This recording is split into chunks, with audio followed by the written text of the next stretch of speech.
Siempre recuerdo una clase de filosofía donde el profesor nos relató esta historia. En una caverna se encontraban un grupo de hombres, prisioneros de nacimiento, encadenados de forma tal que solo podían mirar hacia el fondo de la cueva. Una hoguera y figuras manipuladas por otros hombres proyectaban en esa pared todo tipo de sombras. Para los prisioneros, las sombras eran la única referencia del mundo exterior. Esas sombras eran su mundo, su realidad. Uno de los prisioneros era liberado y se le permitía ver la realidad entera fuera de la caverna. ¿Qué tanto tiempo le tomaría acostumbrarse al exterior después de toda una vida de encierro? Posiblemente su reacción sería un profundo temor a la realidad. Podría entender lo que era un árbol, el mar, el sol. Asumamos que este hombre puede ver la realidad tal cual es y entender el gran engaño que era la caverna.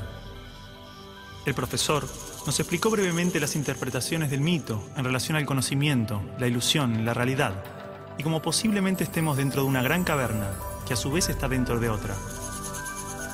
Pero no cabe duda de la necesidad de ese hombre libre de regresar y compartirle al mundo lo que había visto.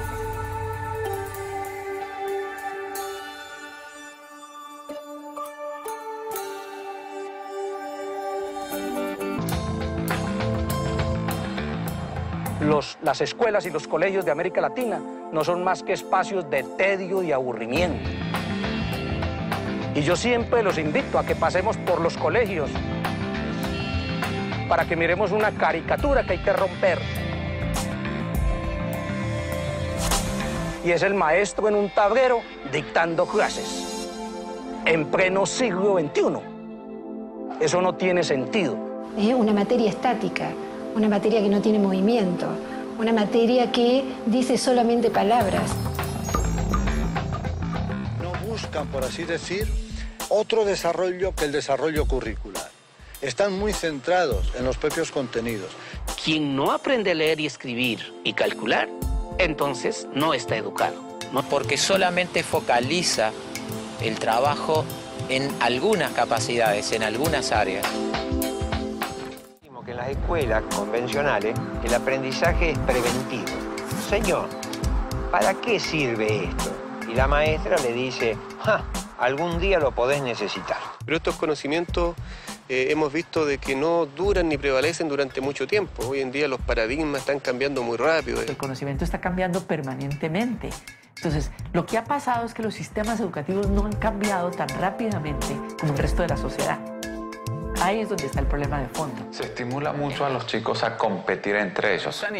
Los mejores alumnos tienen reconocimientos, tienen premios.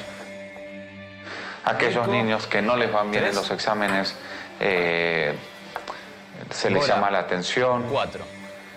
En muchos casos ni siquiera son tenidos en cuenta. Todo el mundo habla de paz, pero nadie educa para la paz. La gente educa para la competencia y la competencia es el principio de cualquier guerra. En teoría, En la Argentina, la inmensa mayoría de los niños en este momento dicen, qué macana, hoy es lunes, tengo que ir otra vez a esa escuela. Pero ese no es el peor de los datos. La inmensa mayoría de los docentes en la Argentina dicen eso. No quiero que vaya a la escuela a perder el tiempo. No quiero que vaya a pasar un mal momento. Es decir, en estos momentos un niño de 8 años pasa en la escuela más horas que un universitario en la universidad. No tiene sentido ninguno, no hay tantos conocimientos que aprender en la escuela. La escuela, entonces, no es ni siquiera el lugar de formación. Es la gran guardería, o como lo llamo yo, un gran parqueadero de niños. Quiero que la escuela sea para él un espacio de crecimiento personal y no un lugar en donde se lo adiestre para una futura escuela secundaria y luego para una universidad y luego para el trabajo. Esto casi no se sabe, pero la educación pública, gratuita y obligatoria fue inventada en algún momento de la historia. Antes no existía. La educación en la antigüedad distaba mucho de lo que hoy entendemos por educación. En Atenas clásica, por ejemplo, no había escuelas. Las primeras academias de Platón eran espacios de reflexión, conversación y experimentación libre. La instrucción obligatoria era cosa de esclavos. Por otro lado, la educación en Esparta era más parecida a una instrucción militar. El Estado se deshacía de quienes no alcanzaban los niveles esperados. Había clases obligatorias, fuertes castigos y modelamiento de la conducta a través del dolor y el sufrimiento. Antiguamente la educación estaba en manos de la Iglesia Católica, por lo menos en el mundo cristiano occidental. Y fue recién en el siglo XVIII, en una época de la historia que se llama despotismo ilustrado, seguramente lo escucharon en el colegio, en donde se creó el concepto de educación pública, gratuita y obligatoria. La escuela como la conocemos nace a fines del siglo XVIII y principios del siglo XIX en Prusia. Con el fin de evitar las revoluciones que sucedían en Francia, los monarcas incluyeron algunos principios de la Ilustración para satisfacer al pueblo, pero manteniendo el régimen absolutista. La escuela prusiana se basaba en una fuerte división de clases y castas. Su estructura, heredera del modelo espartano, fomentaba la disciplina, la obediencia y el régimen autoritario. ¿Qué buscaban estos déspotas ilustrados? Un pueblo dócil, obediente, y que se pudiera preparar para las guerras que hubieron en esa época entre todas las naciones que estaban naciendo. Por ejemplo, Catalina la Grande de Rusia llamó a los enciclopedistas franceses a preparar esto mismo. Diderot, uno de los más famosos, estuvo allí para armar este paquete, ¿sí?, formador, no de ciudadanos, sino que de obedientes súbditos de estos estados. La escuela nace en un mundo positivista regido por una economía industrial.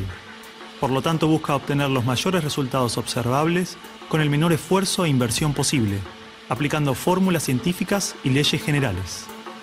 La escuela era la respuesta ideal a la necesidad de trabajadores, y los mismos empresarios industriales del siglo XIX fueron quienes financiaron la escolarización obligatoria a través de sus fundaciones. ¿Dónde coloco los hijos de estas personas para que puedan trabajar? ¿Cómo educamos en que aprendan a leer? ¿Cómo creamos obreros inteligentes? La educación sigue siendo lo mismo, una herramienta para formar trabajadores útil al sistema y una herramienta útil para que la cultura permanezca siempre igual y siempre se repita, lo cual es conservar la estructura actual de la sociedad. El modelo de producción industrial en cadena de montaje era perfecto para la escuela. La educación de un niño era comparable a la manufactura de un producto. Por lo tanto, requería una serie de pasos determinados en un orden específico, separando a los niños por generaciones en grados escolares.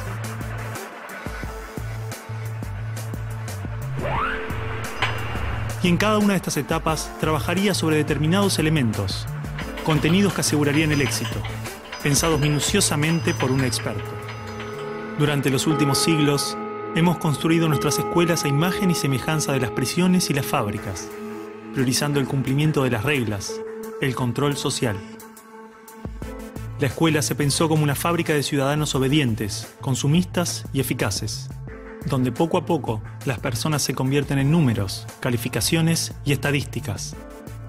Las exigencias y presiones del sistema terminan deshumanizándonos a todos, porque van más allá de los maestros, directivos o inspectores escolares. Están considerados grupos homogéneos, con contenidos homogéneos que tienen que obtener resultados parejos. Que todos tenemos que saber lo mismo. A pesar de que los adultos no sabemos todo lo mismo, a pesar de que no nos dedicamos todo a lo mismo, en las escuelas todos tienen que querer hacer lo mismo y hacerlo igualmente bien. El sistema y los estados no les preocupa eso. No, honestamente, no les preocupa el ser humano como persona, como individuo.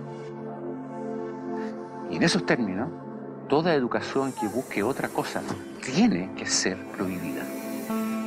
La realidad es que la esencia de la escuela prusiana está inmersa en la estructura misma de nuestra escuela.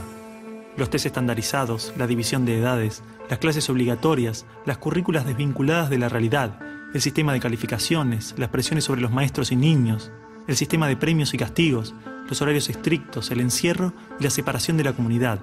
la estructura verticalista. Todo esto sigue siendo parte de las escuelas del siglo XXI.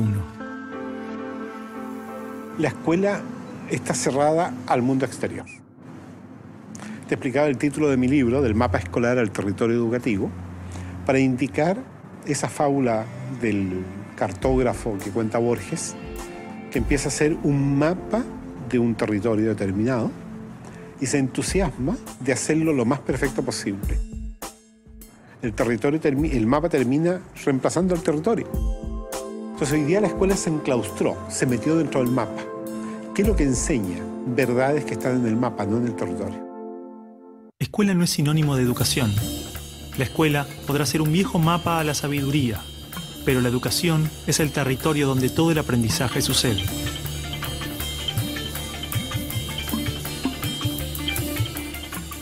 ¿Qué es una buena educación? ¿Lograr que la mayor cantidad de niños atraviesen los estándares de calidad? ¿Que obtengan herramientas y conocimientos que no les interesan para superar barreras que otros les imponen? ¿No era el objetivo de la educación lograr una buena calidad de vida?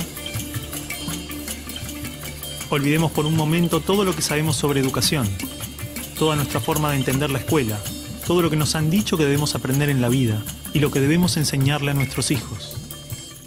Empezar a ver. Los chicos desde que nacen con esa capacidad de crear.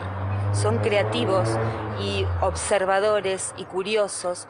Y en la escuela pueden pasar dos cosas: que se acompañe ese proceso y se propicien actividades para desarrollar esa capacidad, o se la frustre. De hecho, podríamos caracterizar que el ser humano propende a aprender.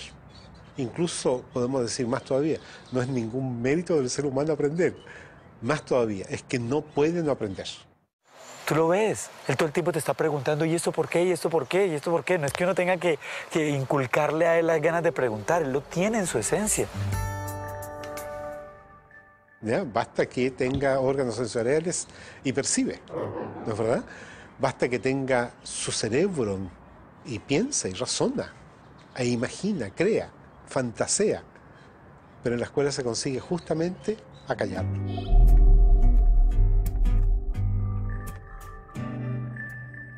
De esta manera, si te fijas, cada vez, a medida que van creciendo los niños, van perdiendo su curiosidad y sus ganas de aprender.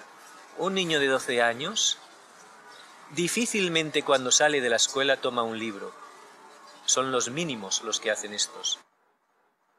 Porque está harto, está totalmente harto de que se le diga qué debe y qué no debe hacer, y ha perdido toda curiosidad por aprender. La mente del niño tiene cualidades de aprendizaje cualitativamente superiores a las de un adulto, porque está naturalmente desarrollado para percibir lo que se le presenta, y con ello crea su mente, se construye a sí mismo. En pocos años aprende a controlar su cuerpo, puede comunicarse en varios idiomas, comprende las reglas de la naturaleza y las características de su cultura. Todo este complejo y maravilloso proceso se da de manera inconsciente. Lo aprende sin demasiado esfuerzo, por cuenta propia. De las cosas que aprendimos en la escuela, incluso cuando en la escuela aprendíamos muchas cosas, hay muy pocas que en la vida cotidiana necesitemos. Es posible que la escuela sea conveniente. Yo no creo que sea necesaria la escuela. Creo que puede ser demasiado, a lo mejor muy conveniente en la sociedad, pero podemos prescindir de ella. Porque podemos vivir sin saber logaritmos, pero no podemos vivir sin saber relacionarnos con otras personas, o sin saber caminar, o sin saber usar herramientas. Todas esas cosas las aprenden los niños mediante el juego. Los niños desde que nacen tienen la habilidad de construirse a sí mismos, aprendiendo de lo que se encuentra a su alrededor, a través de jugar y explorar el mundo. Todo lo que nos rodea influye tremendamente en nuestro aprendizaje. Los espacios, los tiempos, las actitudes de nuestras familias, las emociones, los gustos, las creencias. Todo es parte de ese ambiente con el que nos construimos a nosotros mismos. La pregunta es entonces, ¿qué ambiente estamos ofreciendo a los niños para que los adultos se desarrollen de esta manera? Porque un niño entra es a un medio dogmático, siéntese acá, quédese 6 o 7 horas sentado en esta fila. ¡Qué horrible! Si estamos en una familia donde esa red de afectos es supremamente débil, los niveles de agresión son muy altos, de violencia, el chico va a ser un chico probablemente muy violento. No va a ser seguramente violento, no estoy diciendo eso, pero sí estamos hablando que en contextos violentos la violencia se reproduce más fácilmente. El niño va a dar lo que recibe, ¿no? Entonces, por eso tenemos que lograr relaciones mucho más amorosas, mucho más profundas en el aula. Estudios indican que actualmente a la edad de 5 años, el 98% de los niños podría ser considerado genio. Son curiosos, creativos y tienen la habilidad de pensar de formas diversas, resolver problemas, es decir, tienen la mente abierta. El problema es que 15 años más tarde, solo el 10% de esos niños mantiene estas capacidades. Como seres humanos, somos el resultado de miles de años de adaptación natural y evolución. Traemos dentro aquellas características que nos han permitido sobrevivir, transformarnos y crecer. Desde las ganas de comer cuando tenemos hambre, hasta la curiosidad interna del niño de explorar el mundo. Este potencial está esperando que le permitamos manifestarse. En los niños lo vemos en el juego espontáneo, en los adolescentes de hoy a través de la rebeldía y la necesidad de transformar la realidad. ¿Por qué insistimos en matar su espontaneidad y castigar su rebeldía, cuando son estas las características que manifiestan sus necesidades humanas internas buscando desarrollarse? El niño tiene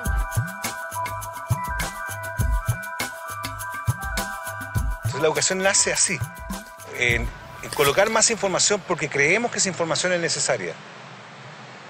La pregunta que yo hago es, ¿cuánto nos acordamos nosotros de lo que nos enseñaron en la enseñanza básica, por ejemplo? ¿Cuánto nos acordamos de los contenidos enseñados en la enseñanza media? Todo lo que tú puedas aprender en el colegio, en el día a día, pasa a segundo plano si no es parte de tu decisión, si no es parte de tu opción. Son conocimientos fríos, son palabras que pueden irse con el tiempo. Porque es que hay un principio también que maneja la neurociencia. Lo que más le gusta al cerebro humano es conocer. Pero cuando conoce con dicha, goza y placer, que es el aspecto de la lúdica. Lo que nosotros podamos aprender en la escuela hoy, dentro de 4 años, a lo mejor cuando el chico salga de la escuela, ya va a estar completamente desactualizado. A todo nivel, el ser humano siempre aprende lo que hace. Tiene que esforzarse para aprender lo que no hace. Primero fue la acción y luego viene lo cognitivo, ¿sí? Y a veces nosotros miramos lo motriz como algo peyorativo y resulta que la motricidad está muy ligada a la parte cognitiva. Es decir, el juego es un reto a lo desconocido, un reto a lo que puede suceder, porque cuando un niño juega o se pone enfrente a esto, pues parte del principio de que pone algo en movimiento.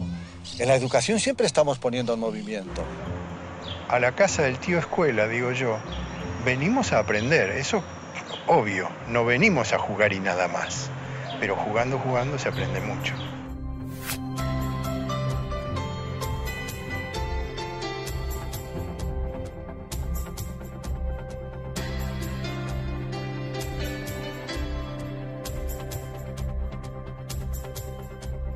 Estudiamos a través de salir a la naturaleza, buscar las cosas, explorar, encontrar, vivenciar. Se ha generado todo un movimiento de décadas llamado escuela activa, donde el niño hace, produce, sale del banco.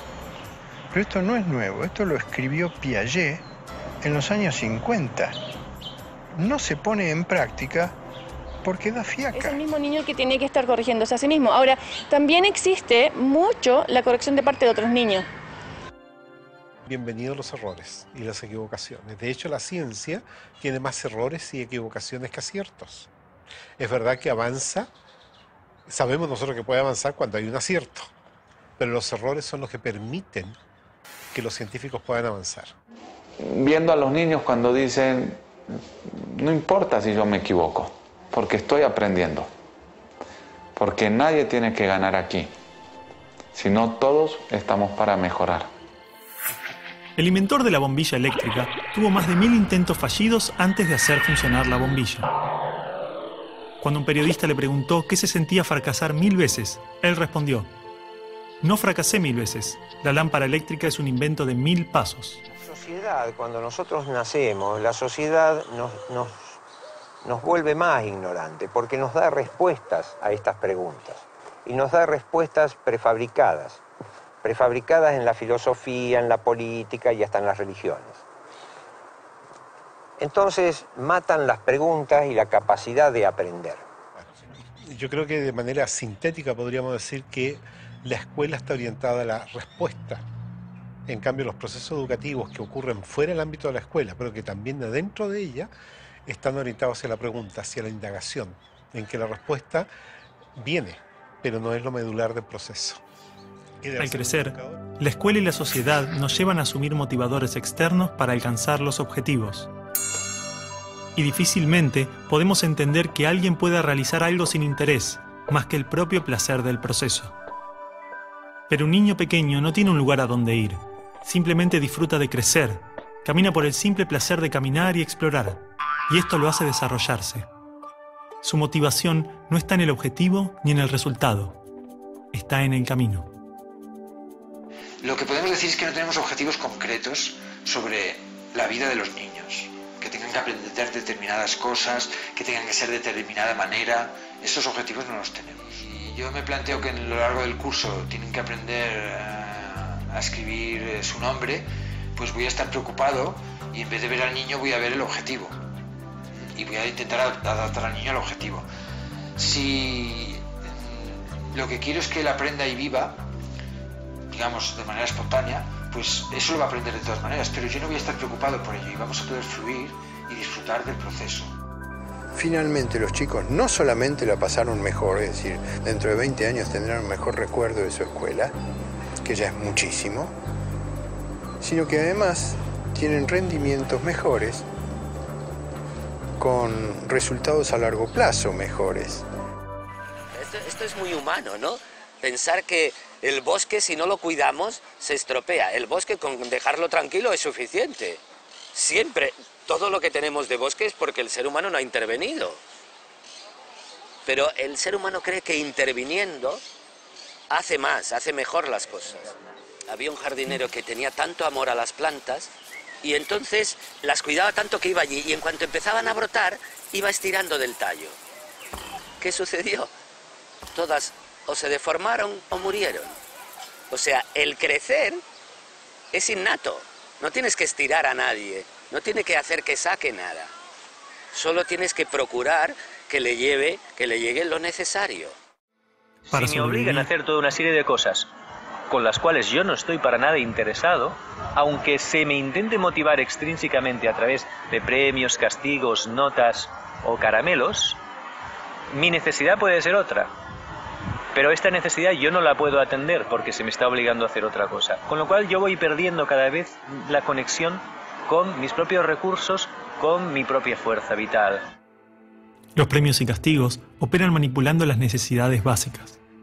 Cuando no recibimos amor o protección, hacemos lo posible para obtenerlos, generando mecanismos de conducta y comportamientos que nos permiten sobrevivir. Nos condicionamos. Ese niño no estudia para aprender, no trabaja por placer, ni para realizarse. Lo hace porque si no pierde la seguridad, el amor, siente que muere. Todo su accionar pasa a estar controlado por el miedo. De alguna forma lo que se hace en la escuela actual, estoy generalizando, es sembrar ese miedo. Se pone límites a la persona en vez de todo lo contrario. Y poner límites es el miedo. En nuestra mente estructurada, cuando creamos dentro una creencia, la forma que tiene la mente para que no salirnos de esa creencia y crear fuera es el miedo. Cuando nosotros nos acercamos al borde de una creencia, sentimos miedo.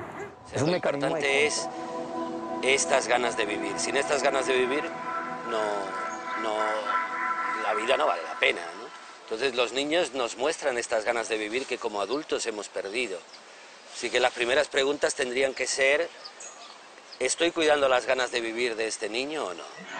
Es decir, cuando el niño está bien cuidado, y bien cuidado significa respetado en sus procesos vitales, acompañado por adultos disponibles, con una serie de límites que le ayudan a fortalecerse, cuando el niño está bien cuidado, el niño tiene ganas de construir cosas con los otros desde el amor.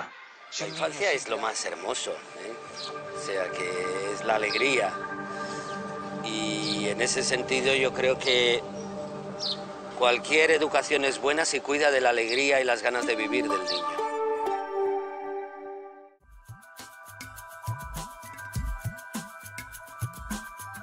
¿Por qué es necesario que los niños estén agrupados por edades? Porque hay un implícito detrás de esto. El implícito es que los niños de la misma edad tienen las mismas afinidades, tienen las mismas capacidades, son iguales. Claro, si tú a un niño pequeño le pones en un entorno para hacerle creer que él es igual que los demás y todos sus esfuerzos van a que él vea que es igual, el niño se va a sentir igual y va a tender a comportarse igual, a homogeneizarse. Este niño habla demasiado, tendría que ser más silencioso. Este niño habla poco, tendría que ser más hablador. Este niño juega poco, tendría que jugar más. Este niño es muy movido, tendría que estarse más quieto. Haga lo que haga, parece que esté mal, que tiene que acabar siendo el niño estándar que hace exactamente la mitad de todo. Somos iguales como individuos en tanto biológicamente somos una especie, pero social y culturalmente somos diferentes. Y eso no lo ha podido entender la escuela. Tienen ritmos de aprendizaje diferentes, tienen intereses y motivaciones diferentes, tienen maneras de relacionarse diferentes.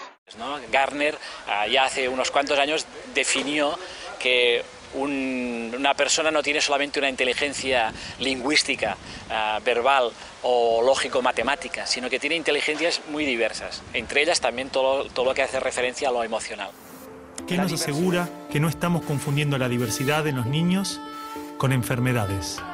Es una auténtica epidemia, una moda. En algunas zonas ya hay como un 10% de niños en las escuelas tomando psicofármacos para su supuesta hiperactividad. Una de dos. O los niños ahora son mucho más hiperactivos que antes, cosa que me cuesta creer, pero que si fuera así tendríamos que preguntarnos cuál es la causa de ese problema y qué hemos hecho para que estén los niños así. O bien los niños son igual que antes y entonces ¿qué hemos hecho que ya no los aguantamos?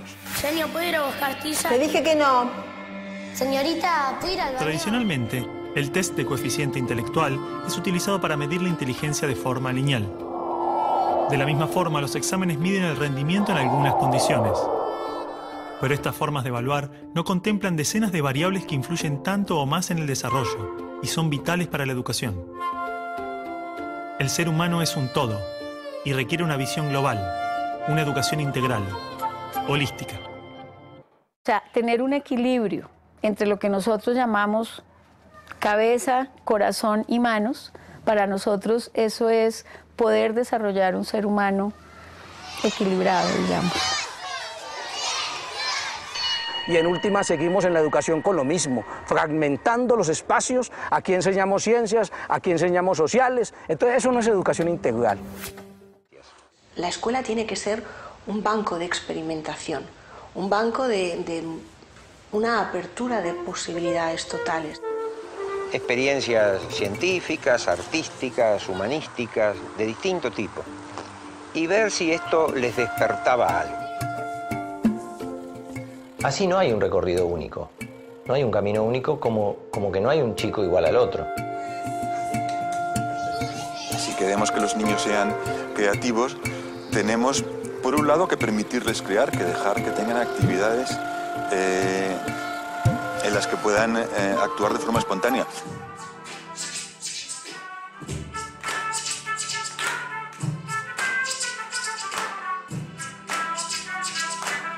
En este camino personal de creación y expresión, el arte juega un papel fundamental, ya que es la manera que tenemos de manifestar nuestra creatividad y personalidad.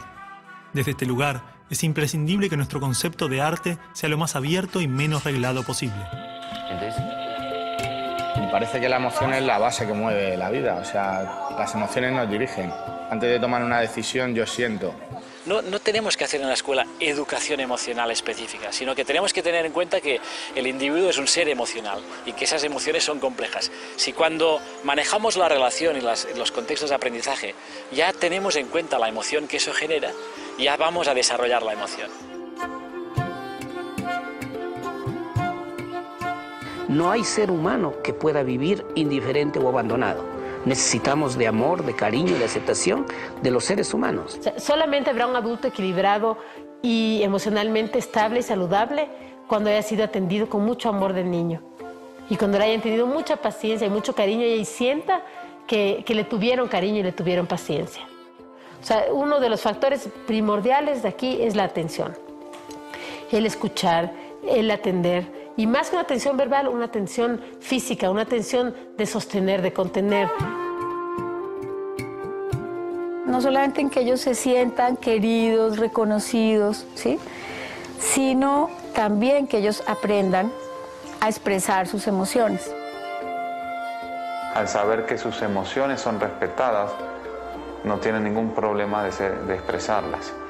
Y hablo muchas veces con los alumnos de temas de esto, de quizás no tengas trabajo, quizás tu entorno no sea lo más favorable, pero si sabes gestionar tus emociones seguramente estés más a gusto, ¿no?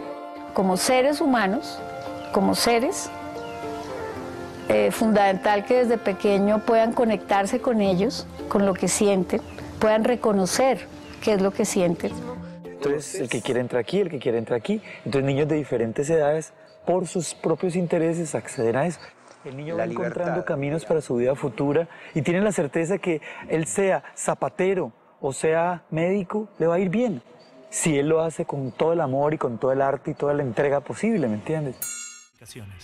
No hay calificaciones para ver quién es mejor y peor. Simplemente hay un seguimiento en el desarrollo del niño. Observas su cuestión emocional, su madurez, su socialización, su nivel de independencia. La escuela no debiera de tener ni siquiera murallas. El sueño mío es toda una ciudad, o sea, la ciudad de los niños, en los cuales toda la ciudad se convierta en ambientes de aprendizaje lúdicos. Unos haciendo unas cosas, unos mirando un telescopio, unos leyendo ahí un libro, unos haciendo ahí un experimento. Grupitos trabajando, pero con un objetivo muy claro y sabiendo ellos para dónde van. Las escuelas rurales o escuelas unitarias en general se ven obligadas a trabajar con niños de diferentes edades en conjunto. Suele afirmarse que esta es una desventaja, pero por el contrario, el aprendizaje se potencia en experiencias, vínculos y valores humanos, tanto para los niños como para el docente. Suele suceder que estas escuelas alejadas y marginales tienen una formación integral difícil de encontrar en escuelas urbanas que insisten en separar a los niños por edades. Esa temporalidad de la escuela también nos ha hecho tener en la escuela a los alumnos separados por generaciones. Entonces aquí están los niñitos de 6 años, de 7, de 18, etc. ¿No es verdad? Cuando el ser humano a lo largo de toda su historia ha vivido en relación intergeneracional, donde el pequeño ha compartido con el abuelo con el padre, una mezcla total. Y ahí el niño ha aprendido y ha aprendido muy bien. No estaban separados en cursos, sino que todos estaban juntos. Entonces todos subíamos la montaña juntos, todos trabajábamos juntos, todos hacíamos proyectos juntos, niños de diferentes edades, todos en una misma escuela unitaria, digámoslo así. Las distintas edades también crean las posibilidades para que suceda la ética, ¿no? Sucede a través de las experiencias del día a día, es algo vivo.